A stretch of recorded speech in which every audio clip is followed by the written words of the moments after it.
A partir del siguiente circuito, determinemos los valores de las intensidades que circulan por él. Asumamos que los puntos rojos son el nodo A y el nodo B. Luego también vamos a asumir que la intensidad de corriente 1 tiene esta dirección, la intensidad de corriente 2 tiene esta dirección y la intensidad de corriente 3 tiene esta dirección. ¿Cómo determinamos los valores de I1, de I2 y de I3? Siendo estas tres las intensidades de corriente del circuito. Para ello, recordemos las leyes de Kirchhoff, en honor a Gustav Kirchhoff, que a finales de 1800 estableció sus famosas leyes de nodos y mallas. Estas dos leyes se basan en la conservación de la energía y de la carga. Establece, en el caso de las leyes de los nodos, que la suma de las intensidades que pasan por un nodo es igual a 0. Y en el caso de las mallas, estableció que la suma de las caídas de potencial en una malla es igual a 0. ¿Pero qué es un nodo y qué es una malla? Miremos primero qué es un nodo. Un nodo es un punto en el circuito donde confluyen varias intensidades de corriente, I1, I2 y por ejemplo en este caso hasta I3. Eso quiere decir que de acuerdo con el dibujo están entrando dos corrientes y sale una, lo cual aplicando la ley lo podemos escribir como que la suma de las intensidades de corriente que ingresan es igual a la suma de las intensidades de corriente que salen. En el caso de las mallas, ¿cómo dibujamos una malla? Una malla es una parte del circuito cerrada, la cual puede estar compuesta por varias resistencias y varias fuentes, las cuales van a generar intensidades de corriente. Por ejemplo, si le damos esta orientación, aquí circularía una corriente I1, aquí puede circular una corriente I2 y aquí puede circular una corriente I3, lo cual nos puede llevar, de acuerdo con la ley, a establecer que la suma de todos los voltajes que se suministran en el circuito debe ser igual a todas las caídas de potencial en cada una de las resistencias que componen esa malla o circuito. Después de este recorderis, apliquemos de las leyes de Kirchhoff, apliquemos la ley de los nodos, la cual nos dice que la intensidad de corriente que ingresan a un nodo debe ser igual a la suma de las intensidades de corriente que salen del mismo nodo. Tomemos en este caso el nodo A y encontramos que ingresan, de acuerdo al esquema que dibujamos, dos intensidades de corriente y sale una. Por lo tanto, nos quedaría que I1 más I2 es igual a I3. Si organizamos esta ecuación, igualándola a 0, nos quedaría entonces I1 más I2 menos I3 y eso quedaría igualado a 0.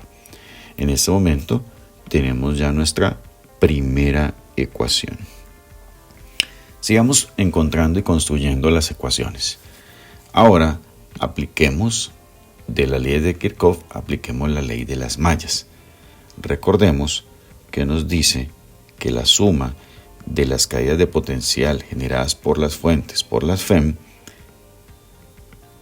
debe ser igual a la suma de las caídas de potencial en cada una de las resistencias que componen el circuito y eso equivale a las I por R. Bien, si nosotros escogemos una malla, por ejemplo, escojamos esta, la exterior, vamos a encontrar en ese rectángulo que solamente hay dos fuentes. Entonces está la fuente de 6 voltios y la fuente de 2 voltios. De acuerdo con la simbología, esta fuente va en la misma dirección, mientras que la otra fuente va en dirección contraria, lo que quiere decir que vamos a tomar 6 voltios menos 2 voltios, y eso se debe a que va en la misma dirección que tomamos la fuente, mientras que, de acuerdo a la simbología, la de 2 voltios va en sentido contrario. Bien, sigamos ahora con las calles de potencial en cada una de las resistencias. ¿Cuántas resistencias hay? Tenemos la resistencia de 2 ohmios y tenemos la resistencia de 1 ohmio. De acuerdo con esto y de acuerdo a la simbología que habíamos tomado, encontramos y hacemos la multiplicación que 2 ohmios por la corriente I1. Entonces, como va en la misma dirección, entonces será 2 y 1. Pero, si miramos, de acuerdo con el esquema, la corriente I2 va en sentido contrario. Por lo tanto, será menos I2. Porque apenas es 1 ohmio la que está ahí. No hay más. Bien. Y con esto entonces ya estamos armando nuestra siguiente ecuación. Tengamos en cuenta que no está la intensidad de corriente I3 en esta parte del circuito externa, porque pases por la mitad. Por lo tanto, ahorita cuando la agregamos con un 0. 6 menos 2 nos da 4. Entonces nos quedaría 2 y 1 menos y 2. Perfecto. Ahora despejamos esta ecuación y la ponemos para que se parezca a la primera ecuación que tenemos arriba en verde. Por lo tanto, entonces nos queda 2 y 1 menos y 2 más 0 y 3 igual a 4. ¿Por qué 0 y 3? Porque no hace parte del circuito, pero sí hace parte del sistema de ecuaciones que estamos construyendo. En este momento llegamos a la segunda ecuación. Ahora analicemos otra malla para construir la tercera ecuación. Por ejemplo, se me ocurre, analicemos esta malla y démosle esta dirección. Listo. Encontramos que solo hay una fuente y que hay 2 intensidades de corriente con 2 resistencias. Por lo tanto, al ver la simbología que tiene la fuente de 2 voltios, como va contraria a la dirección que le dimos del circuito, entonces será menos 2 voltios. Listo. Miramos la intensidad de corriente I1 va en la misma dirección, por lo tanto es positiva y pasa por la resistencia de 2 ohmios, entonces será 2 veces I1. Nos vamos para la siguiente parte del circuito, que es la resistencia de 4 ohmios, y por ahí pasa la intensidad de corriente de I3. De tal manera que como va en la misma dirección, es positiva y decimos que es 4 veces I3. En este momento entonces tenemos ya nuestra tercera ecuación, solo que hay que despejarla para que nos quede simplificadita.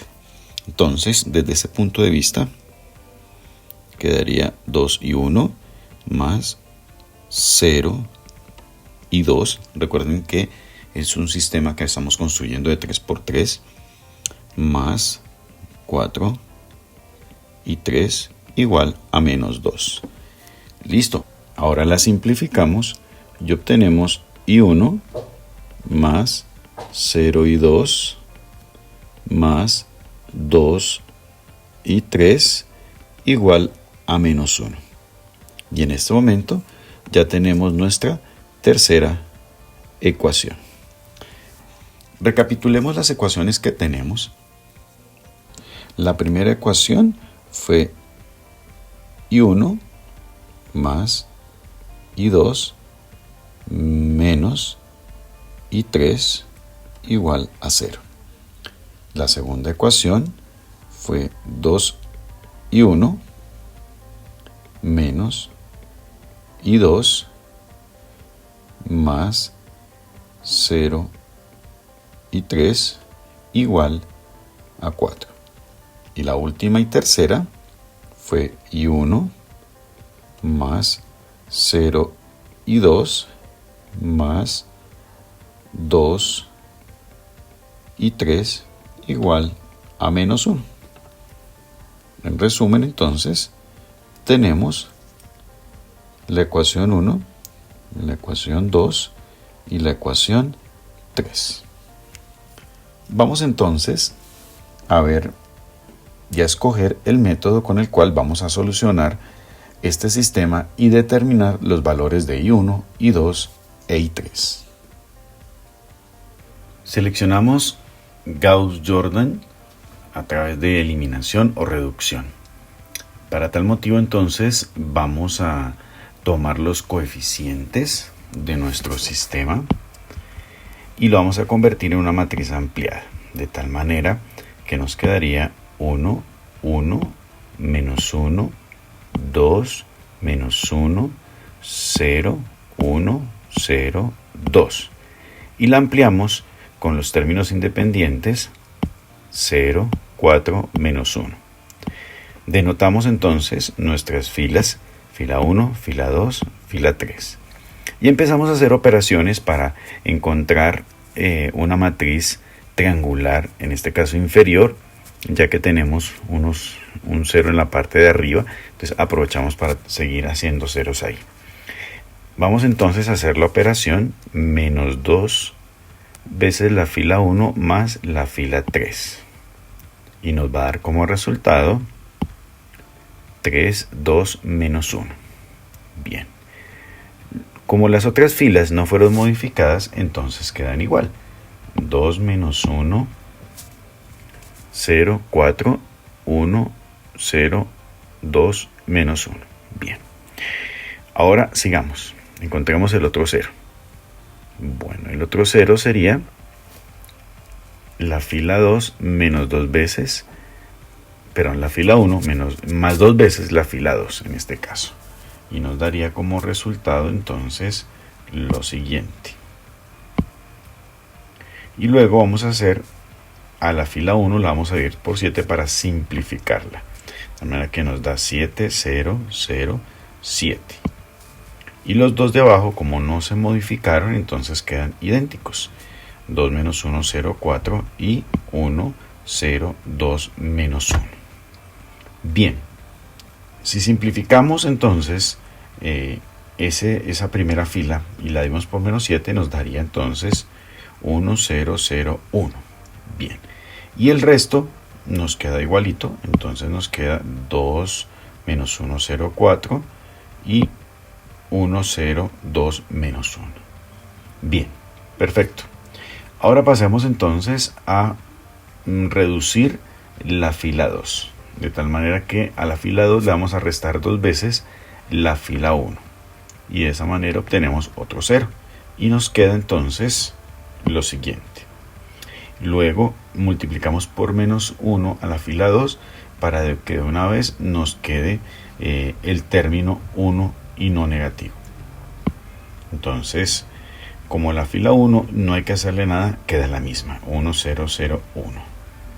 La que se modifica, la 2, y nos quedaría 0 menos 1, 0, 2. Y finalmente, la tercera tampoco se modifica, 1, 0, 2, menos 1. Bien, solamente nos queda por eliminar un 1. Y para eso entonces vamos a hacer la siguiente operación. A la fila 3 le voy a restar la fila 1. De tal manera que nos quedarían entonces y después al final esa misma fila la vamos a dividir por 2, quedándonos entonces lo siguiente. La primera fila no se afecta porque ya tenemos resuelto todo. La segunda fila se dividió se multiplicó por menos 1, de tal manera que nos quedó 0, 1, 0, menos 2. Y finalmente la operación final nos queda 0, 0, 2, menos 1. Bien. En esta, ¿qué vamos a hacer a continuación? Vamos a dividir la fila 3 por 2 para que nos dé ya la matriz idéntica a la cual tenemos que llegar para encontrar los valores que estamos buscando de nuestras intensidades de corriente. Entonces, estas se repiten y solamente simplificamos la última, de tal manera que nos queda 0, 0, 1, menos 1. Bien, Pero, ¿qué son esos elementos que nos quedaron ampliados ahí? Estos elementos son la intensidad de corriente 1 en su valor, el valor de la intensidad de corriente 2 y el valor de la intensidad de corriente 3. De tal manera que podemos concluir con este proceso de reducción Gauss-Jordan que la intensidad de corriente 1 es equivalente a 1 amperio, que la intensidad de corriente 2 es igual a 2 amperios y finalmente que la intensidad de corriente 3 es igual a 1 amperio, a menos 1 amperio. Bien, ¿por qué nos dio negativo? Analicémoslo entonces en el siguiente gráfico. Que las intensidades nos hayan dado 1 amperio menos 2 amperios y menos 1 amperio respectivamente para I1, I2 y 3, lo que significa es que las tomamos al contrario. Entonces significa que hay que corregirlas, en este caso en nuestro diagrama. Por esa razón vamos a decir entonces que la intensidad de corriente 2 irá en esta dirección verdaderamente, no en la que habíamos tomado inicialmente. Y lo mismo sucede con la intensidad de corriente 3. Va en esta dirección y no como la habíamos tomado. Esto nos ayuda a entender que no importa que tomemos mal las direcciones, simplemente al final el mismo ejercicio nos ayuda a corregir. Bien, los voy a invitar entonces para que hagamos una simulación, para que terminemos de comprobar esto de una manera mucho más práctica. Miremos entonces.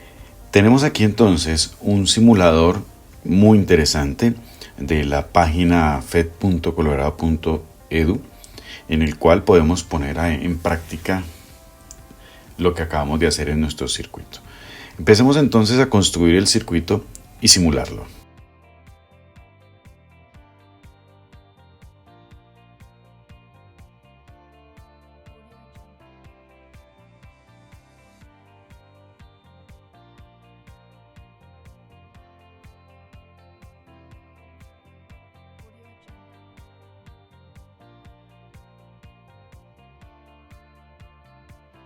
Bien, ya terminamos entonces la construcción de nuestro circuito. Como ven, quedó igualito al original. Cambiémoslo a una convención un poquito diferente que parezca más a un circuito real. Y ahora vamos a utilizar nuestra pinza amperimétrica. La saco y voy a medir. Entonces el primer valor que me aparece, un amperio como corriente y uno que teníamos inicialmente, ¿cierto? Y luego pasamos entonces a medir la corriente I2, como ven, 2 amperios. Y finalmente la corriente I3 por acá dice 1 amperio. Entonces desde ese punto de vista hemos solucionado bien nuestro ejercicio utilizando el método de reducción Gauss-Jordan.